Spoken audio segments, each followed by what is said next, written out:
नमस्कार, स्वागत छ कार्यक्रम खोज खबरमा। म प्रसन्न ढुङ्गाना। समाजमा भएका हरेक घटनामा हाम्रो नजर, जनताको सूचना पाउने अधिकारको सम्मान हाम्रो अभियान। त्यसैले समुन्नत र समृद्धशाली समाजको यात्रा खोज खबरको अन्तिम अभिष्ट अनि गन्तव्य हो। भन्दा फरक नपर्ला कोरोना संक्रमणको महामारी नियन्त्रणमा जनताले अब सरकारभन्दा भगवानलाई भरोसा गर्न थालेका छन्। हरेक घरमा संक्रमित भेटिने अवस्थामा देश पुग्न लाग्दा समेत सरकारले नदेखेको कोरोनाको महामारी झनै भयावह बनेको छ। अहिले हरेक अस्पतालमा बेड, अक्सिजन र उपचारको अभाव छ। देशकै सबैभन्दा ठूलो संक्रामक रोगको अस्पताल शुक्रराज ट्रपिकल तथा सरुवा रोग अस्पतालमा बेड अभाव भएपछि भुइँमा उपचार हुँदै आएको छ। बाँकेमा अक्सिजनको हाहाकार मात्रै भएको छैन, अस्पतालले थेग्ने भन्दा बढी बिरामी हुँदा उपचार नै प्रभावित बनेको छ। हेरौँ यो रिपोर्ट। अस्पताल पुगेर पनि पाउँदैनन् कोरोना संक्रमितले उपचार। बाँकेमा अक्सिजनको चरम अभाव, बिरामीको दुरावस्था।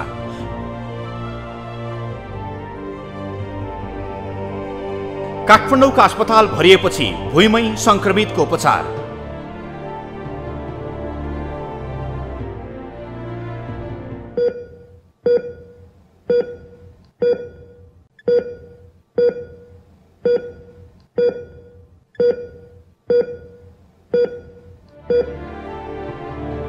यो दृश्य काठमाडौँको टेकु स्थित शुक्रराज ट्रपिकल तथा सरुवा रोग अस्पताल परिसरको हो। यी बिरामी उपचार पाउने आशामा शुक्रराज अस्पताल टेकु अस्पताल त पुगे, तर अस्पताल भित्र भने बेड पाउन सकेनन्, जसका कारण उपचारमा चाहिने स्वास्थ्य सामग्री सहित उनी अस्पतालकै आँगनमा अक्सिजनको सहारामा रोगसँग लडिरहेका छन्।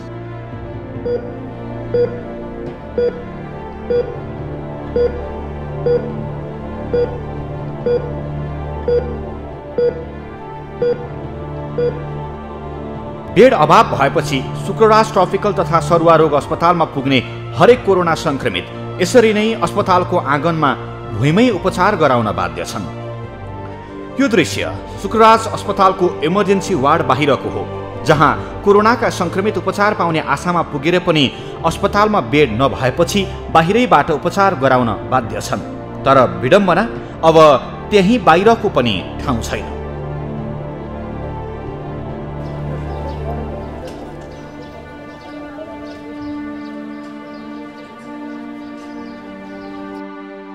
अस्पतालको आँगन मात्र होइन, अस्पतालका सबै ठाउँ भरिएपछि र कोरोना संक्रमित आउने क्रम नरोकिएपछि अहिले शुक्रराज अस्पतालमा पार्किङ क्षेत्रमा समेत अस्थायी बेड राखेर बिरामीको उपचार थालिएको छ।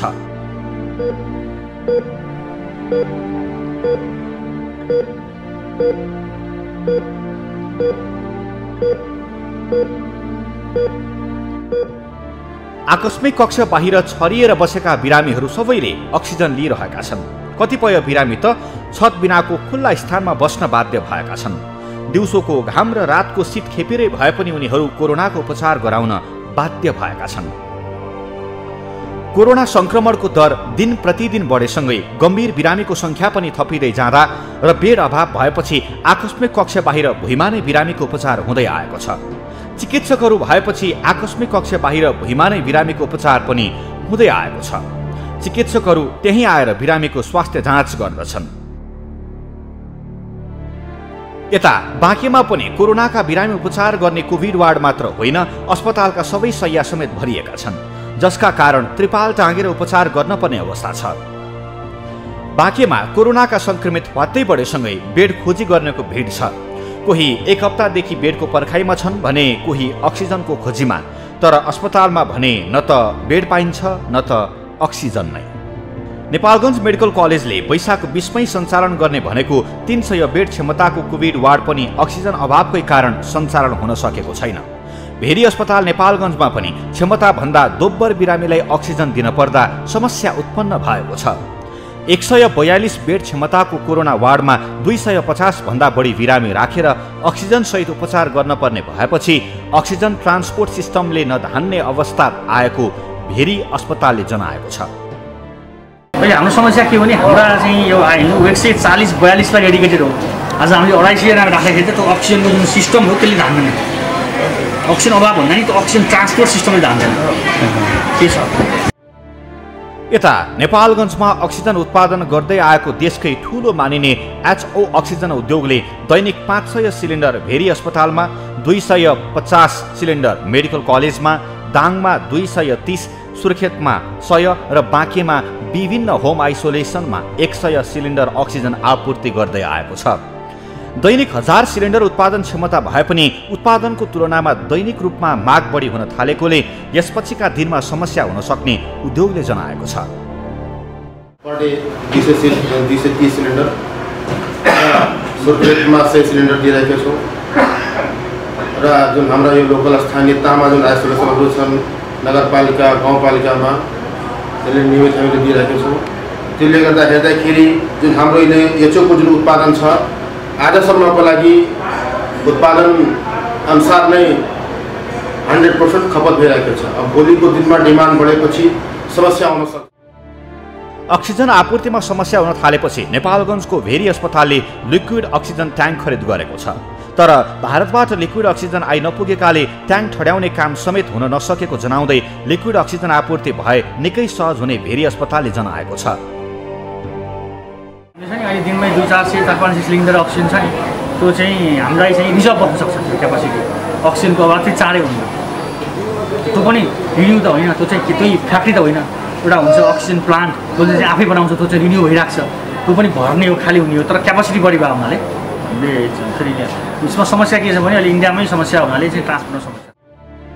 यति बेला बाँकेमा कोरोना महामारी उच्च बिन्दुमा पुगेको छ। वैशाख महिनामा मात्रै बाँकेमा करिब 8000 कोरोना संक्रमित थपिएका छन्। थपिएका संक्रमित भन्दा 10 गुणा बढी मानिस भने कोरोना जाँच नै नगराएर घर घरमै संक्रमित भएर बसेको अनुमान छ। परीक्षण नगराएकाहरू स्वास्थ्यमा जटिल समस्या आएपछि मात्र उपचारका लागि अस्पताल भर्ना हुँदा मृत्युदर समेत बढ्ने गरेको छ। तर यसरी अस्पतालले बिरामी थेक्नै नसक्ने अवस्थामा पनि सरकार भने गम्भीर हुन सकेको छैन, जुन निकै खेदजनक छ। खोज खबरका लागि बाँकेबाट मधु पौडेलको सहयोगमा पुष्कर खतिवडाको रिपोर्ट।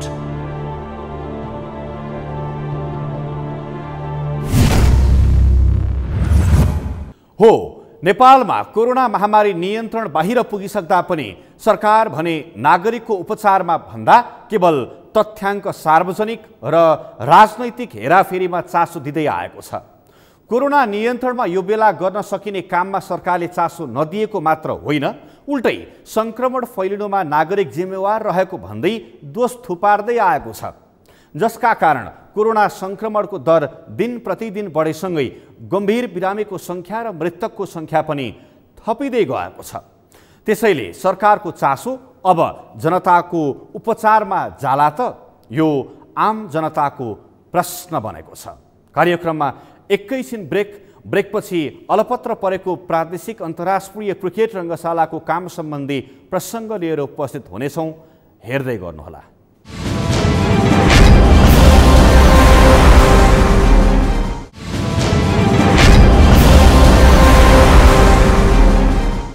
ब्रेकपछि स्वागत छ। कार्यक्रम हो खोज खबर। गण्डकी प्रदेश सरकारको प्रादेशिक अन्तर्राष्ट्रिय क्रिकेट रङ्गशाला बनाउने योजना केवल योजनामा मात्रै सीमित भएको छ। बहुप्रतिष्ठित योजना भनिएको यो रङ्गशाला विगत 3 वर्षदेखि अन्योलमा परेको छ। करिब 1.5 अर्ब रुपैयाँको लगानीमा बनाउने भनिएको क्रिकेट रङ्गशालाको विस्तृत अध्ययन प्रतिवेदन DPR तयार भएको वर्ष दिन बित्यो, तर पनि टेन्डर प्रक्रिया भने अघि बढ्न सकेको छैन। के छ त वास्तविकता, हेरौँ अर्को रिपोर्ट। पोखरा क्रिकेट रङ्गशालाको टेन्डर प्रक्रियामै अलमल। अन्तर्राष्ट्रिय स्तरको भनिएको रङ्गशाला अलपत्र। DPR सकिएको 1 वर्ष नाग्दा पनि भएन टेन्डर।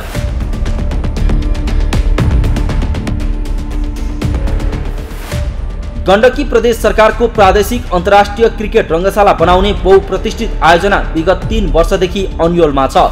सरकार गठन भए लगतै करिब 1.5 अर्ब रुपैयाँको लगानीमा बनाउने भनिएको क्रिकेट रङ्गशालाको विस्तृत अध्ययन प्रतिवेदन DPR तयार भएको वर्ष दिन बितिसक्दा पनि टेन्डर प्रक्रिया नै अघि बढ्न सकेको छैन। काममा भएको ढिला सुस्तीका कारण गण्डकी प्रदेश सरकारको प्रादेशिक अन्तर्राष्ट्रिय क्रिकेट रङ्गशाला बनाउने योजना केवल योजनामा मात्रै सीमित भएको छ। रङ्गशाला निर्माणका लागि पोखरा 33 पशुपति घाटको 174 रोपनी क्षेत्रफल जग्गा सङ्घीय सरकारबाट प्राप्त भइसकेको छ। 18,000 दर्शक क्षमताको रङ्गशालामा T20 एक दिवसीय र टेस्ट म्याच खेल्न मिल्ने विभिन्न 7वटा पिच तयार पारिने DPR-मा उल्लेख छ। मैदानमा 7वटा पिच, VVIP, VIP खेलाडी कक्ष, चेन्जिङ रुम, मिडिया कक्ष, पार्किङ लगायतका संरचना बन्ने जनाइएको छ। सो क्रिकेट रङ्गशाला पोखराको मुख्य बजारदेखि 10 किलोमिटरको दूरीमा पर्दछ। पोखरामा क्रिकेटका अन्तर्राष्ट्रिय स्तरका प्रतियोगिता आयोजना गर्ने मैदानको अभाव छ। प्रदेश सरकारको यो रङ्गशाला निर्माण भए पोखरामा राष्ट्रिय तथा अन्तर्राष्ट्रिय स्तरका क्रिकेट प्रतियोगिताको ढोका खुल्ने अपेक्षा गरिएको छ। यद्यपि हालसम्म काम सुरु नहुँदा योजना सम्पन्न हुनेमा नै आशंकाहरू उब्जिएका छन्। तर प्रदेश सरकारले यस वर्ष क्रिकेट रङ्गशालाका लागि 2 करोड रकम समेत विनियोजन गरिसकेका कारण केही समयमै टेन्डरमा जाने क्रिकेट सङ्घ कास्कीका अध्यक्ष सञ्जय कान्त सिग्देलको भनाइ छ। प्रदेश सरकारको बजेटमा 2 करोड रुपियाँ मात्रै छुट्टिएको छ यो साल होइन। अब यसको समग्र स्टेडियमको पार्टमा त DPR-को चाहिँ 1,63 करोडको चाहिँ यसको बजेट छ। यसमा 2 करोडले यो वर्ष के गर्ने भन्दा प्रदेश सरकारले पनि त्यसमा योजना ल्याए कम्तीमा यसलाई संरक्षण गरौँ, खोलातिरको एउटा तटबन्ध गरिकन मैदानको संरक्षण गरौँ भन्ने थियो। अब अहिले चाहिँ अब आखिरी पर्याय हामीले यो फलो गर्दा होइन अब अन्तिम अवस्था छ। यसको प्रक्रियाहरू पुरा गर्दै जाँदाखेरि 2.5 महिना लाग्दो रहेछ। त्यसले गर्दा यो वर्ष नै हुँदैन कि भन्ने अलिकति हामीलाई डर भयो होइन। त्यसले गर्दा हामी अस्ति बस्यौँ सचिव मन्त्रीहरूसँग बस्ने भन्ने उहाँहरूले कोभिड देखियो, त्यसले 1 महिनाको धक्काले। अहिले अब हामीले के गर्दैछौँ भने यसको जुन समिति हामीले चाहिँ एउटा कार्यदल बनेको छ त्यसले चाहिँ कम्तीमा ग्राउन्डलाई 2 करोड रुपियाँ ग्राउन्डमा लगानी गर्ने र त्यसले कम्तीमा यो नेक्स्ट सिजनबाट खेल्न मिल्ने लायक बनाउने र रङ्गशालाको पश्चिम भागमा सेती नदीले वर्षेनी जग्गा कटान गर्दै आएको र सोको संरक्षणका लागि छुट्टै DPR आवश्यक पर्ने देखिएपछि रङ्गशाला निर्माण कार्य नै रोकिएको छ।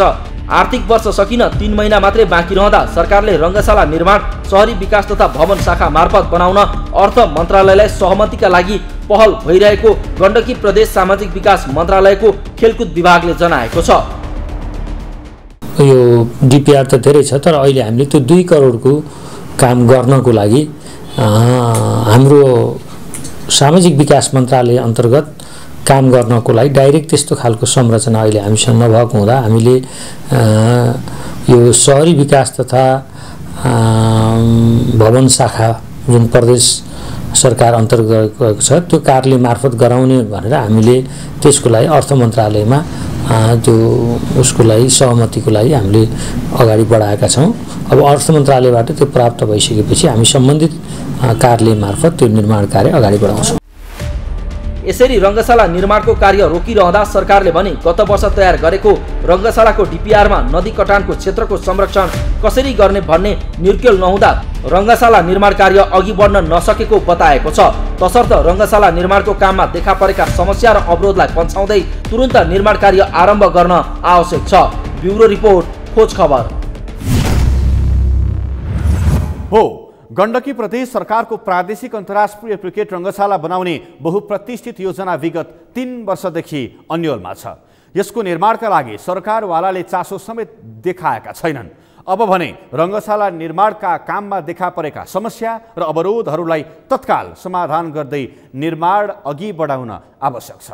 हौस् त, आजका लागि कार्यक्रम खोज खबर यति नै। कार्यक्रम खोज खबरका विषयमा कुनै प्रतिक्रिया छन् भने हामीलाई khojkhabar@sagarmatha.tv मा इमेल गर्न सक्नुहुन्छ अथवा फोन नम्बर 01576074 मा फोन पनि गर्न सक्नुहुन्छ। लुकेका र लुकाइएका खबर निरन्तर जारी छ। नेपालको पहिलो न्युज च्यानल सगरमाथा टेलिभिजन हेर्दै गर्नुहोला। नमस्कार।